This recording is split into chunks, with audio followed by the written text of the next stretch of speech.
Hi, everybody.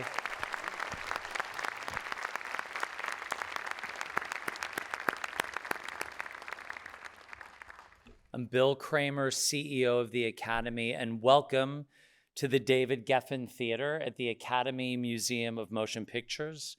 We are the largest institution in the United States devoted to the arts, sciences, and artists of movie making. It's my honor to be here tonight to introduce this event that is part of our long-standing partnership with George Stevens Jr.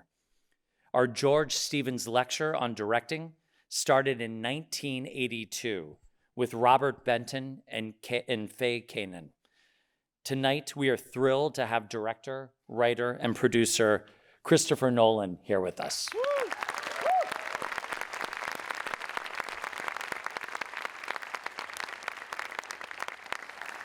And on the occasion of its 70th anniversary, we are screening George Stevens' 1953 classic, Shane.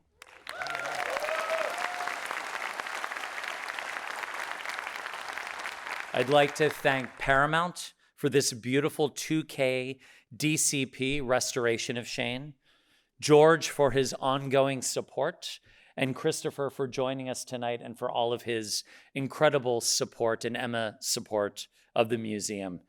Tonight's special event is just one of the hundreds of screenings and programs the Academy Museum offers to the public every year. Over the next month, we will continue our series featuring the films of actor Song Kang-ho, host a 3D screening of Ang Lee's Life of Pi, and launch a screening series honoring the 35th year of the National Film Registry. That series will include screenings of Zoot Suit, Detour, Cooley High, Charade, and many more. Tonight's film, Shane, was added to the registry in 1993. And for more information on all of these programs, please visit academymuseum.org. It's now my honor to introduce writer, director, producer, playwright, author, and champion of American film, George Stevens Jr.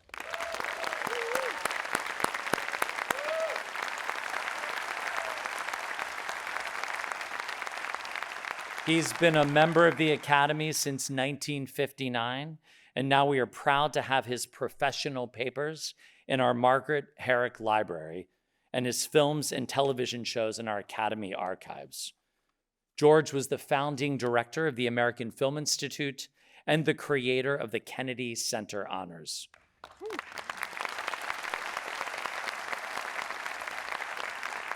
The Academy presented him with an honorary Oscar in 2012 for his lifetime contributions to the art of film.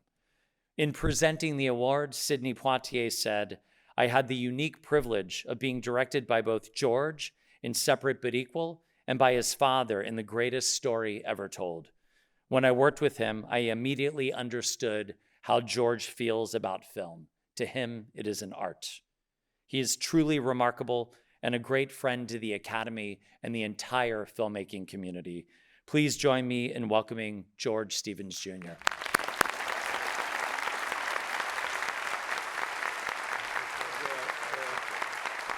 Bill, just thank you for that beautiful introduction, but I just wanted to thank you for the skill and energy you put into bringing the Academy into the future. Wow. Thanks, George. Thank you. Very sweet. Thank you. All right. Thank you. First, a special introduction. I'm told that the granddaughter of Alan Ladd is here to see one of her grandfather's greatest performances. Adeline Jackson, would you stand so we could see you? Whoops. There she is.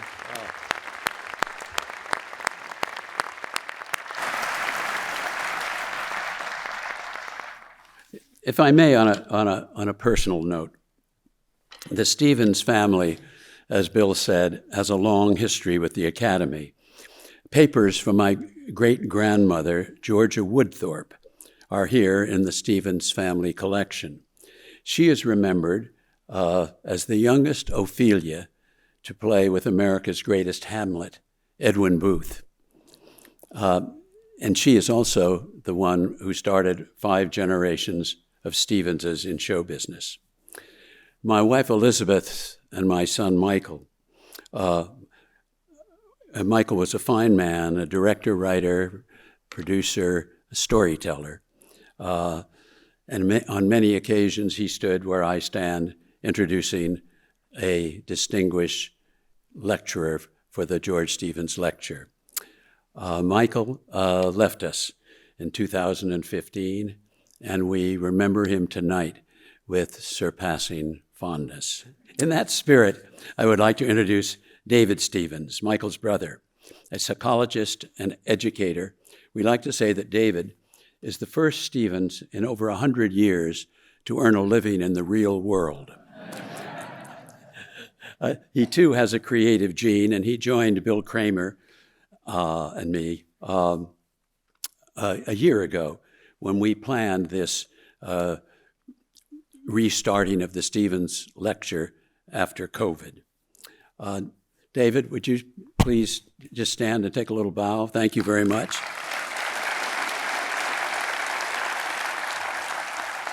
And Michael's son is here. He flew in from Boston to listen to his favorite director and to see one of his great-grandfather's classics on the big museum screen. John, would you just let us see you for a moment?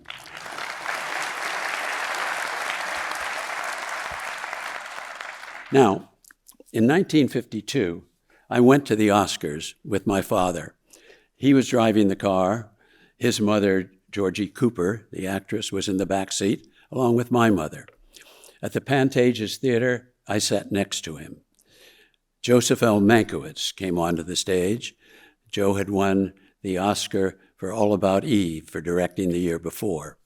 So he came to the stage and he said, the nominees are John Huston for The African Queen, William Wyler for Detective Story, Vincent Minnelli for An American in Paris, Elia Kazan for A Streetcar Named Desire, George Stevens for A Place in the Sun. It was a good year.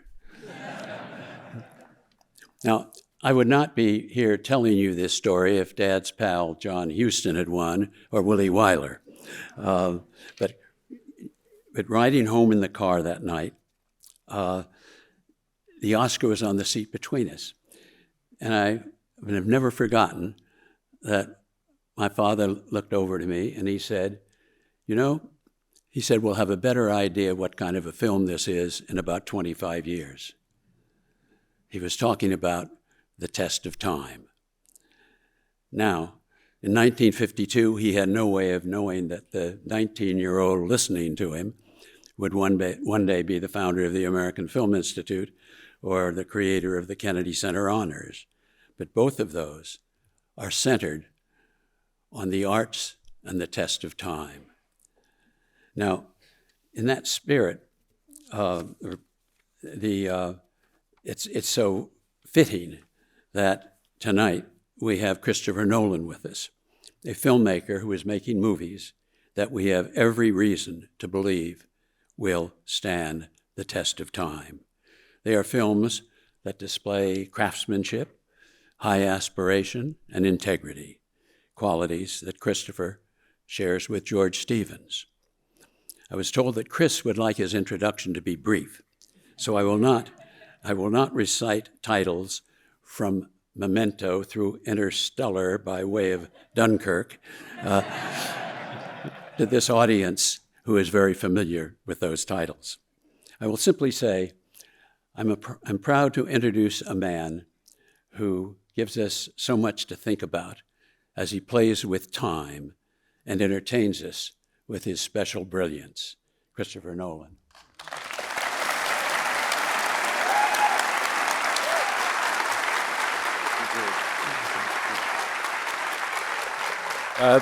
Thank you, George, for that incredible introduction. I just want to acknowledge this amazing theatre. and Emma, the rest of the board, the people who work so hard to build this museum.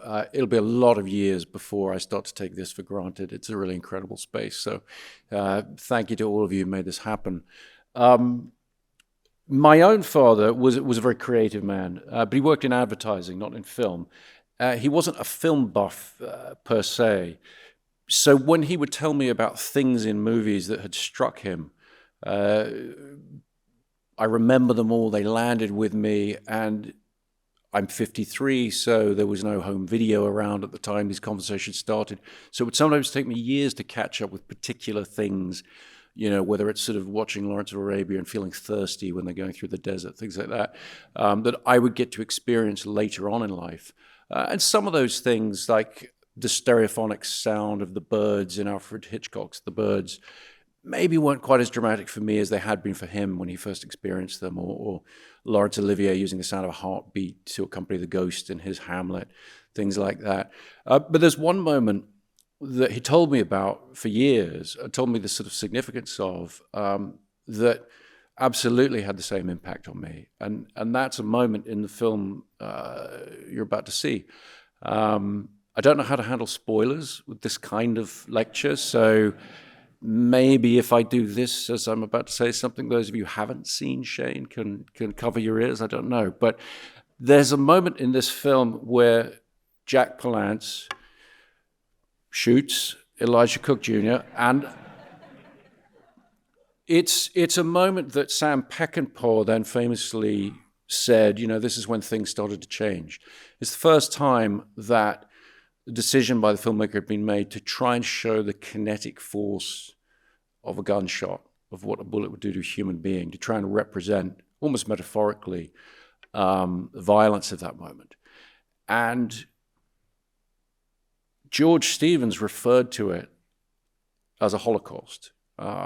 He said, for our purposes in this film, a gunshot is a Holocaust.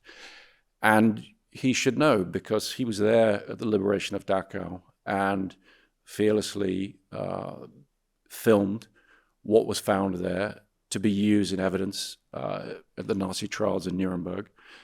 And it would be very presumptuous for me or anyone really to sort of speculate as to what that would have meant to him, or even as a director, what change to the way you look at the world that would make. I don't know. But looking at the work, it's certainly the case that post his wartime service, the concerns of his films became more dramatic, more serious. And that's really the point at which my interest or my absorbing of the influence of George Stevens as a filmmaker really starts to take hold in his filmography.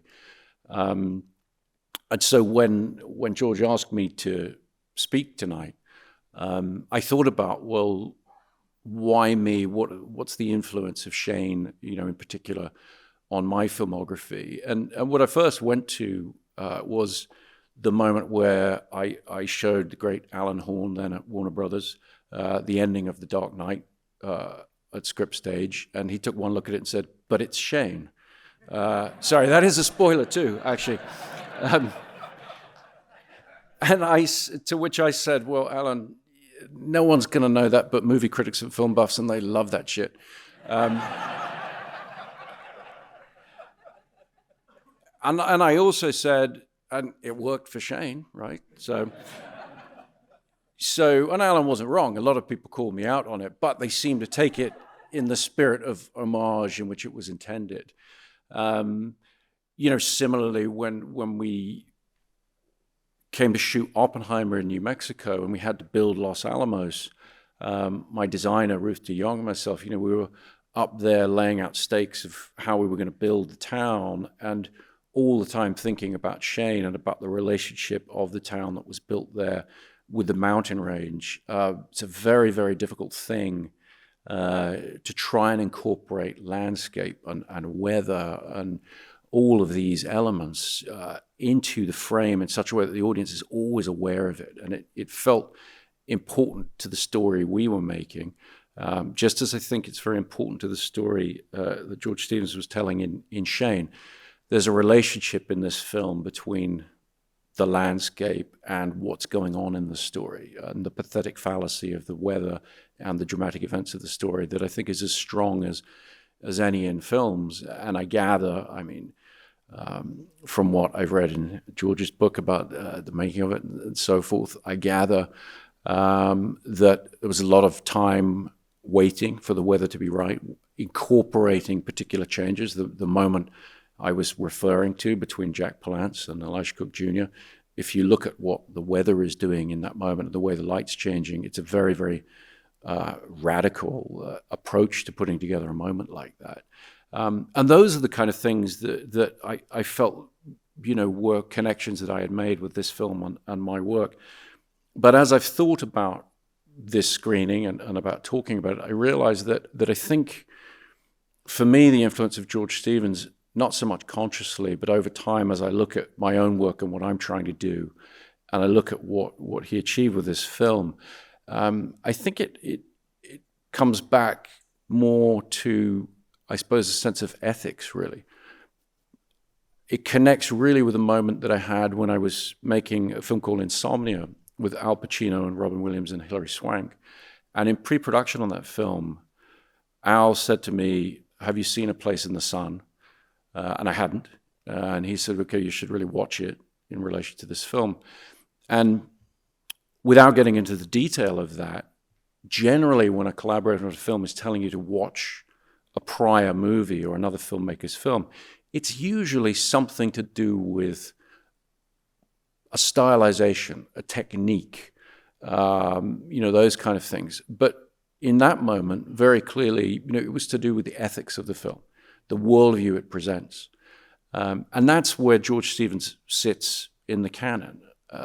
He's somebody who fully embraced the complexity of human life. The liberation of Dachau that I was referring to in Mark Harris's incredible book, Five Came Back, and then also in the wonderful Netflix documentary made from it that's on Netflix now still, you'll hear George Stevens speaking with a lack of judgment that's shocking about these things that he recorded and that he saw. There's an acknowledgement in his tone of human frailty that I think when you look at his subsequent work, it suggests a worldview in which you're not dividing things into good and bad, black and white, right and wrong, and then pitting them against each other. You're embracing ethical structures in which good and bad are within us all and are intertwined.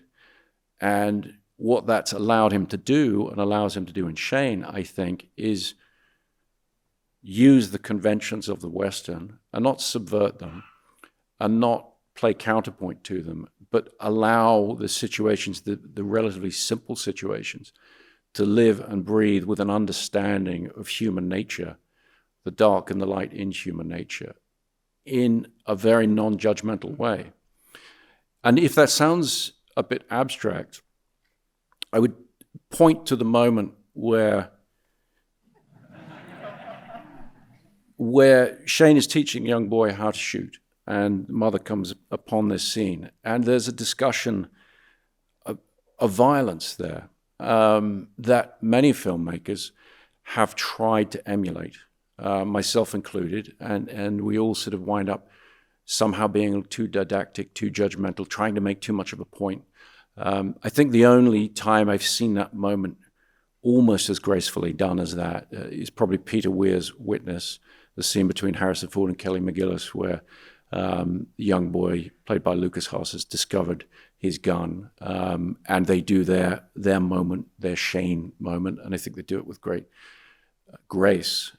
And it is this lack of judgment, this understanding of human nature, and celebration, therefore, of human nature that I think distinguishes this film. It looks at different types of violence, necessary violence, gratuitous violence, all types of different violence, and they're all portrayed within the film.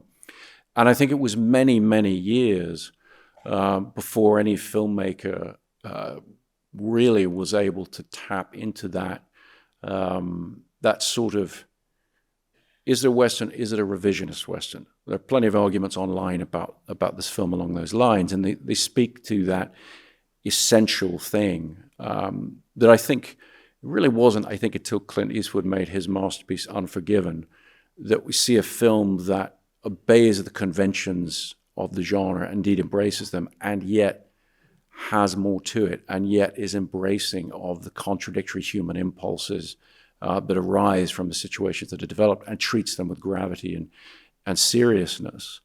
All of which really is by way of saying that, you know, there are many Westerns, but there is only one Shane. Fortunately for us, there are two George Stevens. And I want to thank George for letting me speak tonight and introduce this film that I love so much, and I'm looking forward to watching it again now with you. And really, one of the things is, as I sit and watch the film tonight, I'm going to be thinking about what I said and the interpretations I gave of this film, and realizing they're completely wrong. But that's the mark of a great work of art. And, you know, 25 years, 50 years, 70 years, I mean, this film stands in its proper place in film history as an incredible touchstone and a source of inspiration and influence for filmmakers of my generation and generations to come. So, George, thank you for asking me to be here, and I'll let you introduce the film. Thank you.